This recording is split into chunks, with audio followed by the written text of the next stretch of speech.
ဒီကငါရခိုင်မှာလည်းရတာပြောချင်တယ် ရခိုင်မလေးရတဲ့ကပြောမယ်မရဘူးနော်မင်းလူတွေနဲ့မရဘူးမင်းထင်တာပဲရှိမှာ စစ်တဲ့ဆိုတော့ရခိုင် အော်ဟိုကရှစ်တယ်ကိုရှိုက်တယ် ဆိုင်တယ် ရှိုက်တယ် ဆိုင်တယ် ရှိုက်တယ်မှားတယ်နော် တစ်တော့မှာဟောဆိုင်ဆိုအဲ့ရ ရှိုက်တယ်ဆိုတာရခိုင်လိုမြန်မာလိုရှစ်တယ်ဆိုတာ ဒီရခိုင်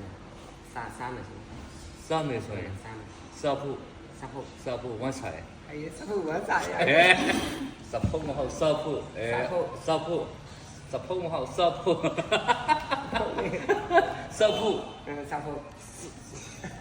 စားဖို့မဟုတ်စားဖို့ စားဖို့ စားဖို့ဆိုတာစားမယ်ဆိုတာ စားမယ်လေ စားမယ်ဟုတ်တယ် ဥမာကငါကောက်မှလေးစီကိုတွားပါရခိုင်လိုအမကျွန်တော်စားမယ်ဆိုလို့ပြောလိုက် အမ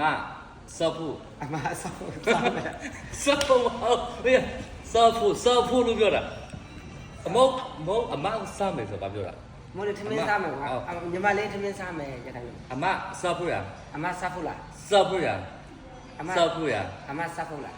စားဖို့ရဟောဘူးဆိုပါမယ်စားဖို့ရ အမစားဖို့ရ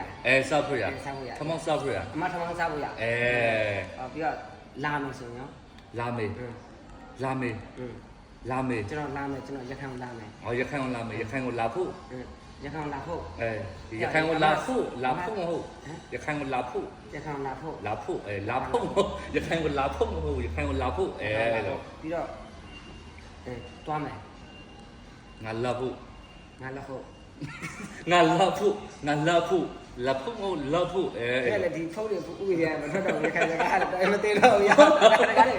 ဒါလည်းခုတ်ကလည်း ရခိုင်ကလူတွေပါခင်ဗျာမသိနေရဘူး အဲ့ဒီစားဖို့ စားဖို့ စားဖို့ လာမယ် လာဖို့ လာမရတူလားစားမယ်ကြောလာဖို့စားမယ်စားဖို့လာမယ်ကြောလာဖို့ လာဖို့ဟုတ်ကြတော့တော့တင်တော့ရခဲ့တာ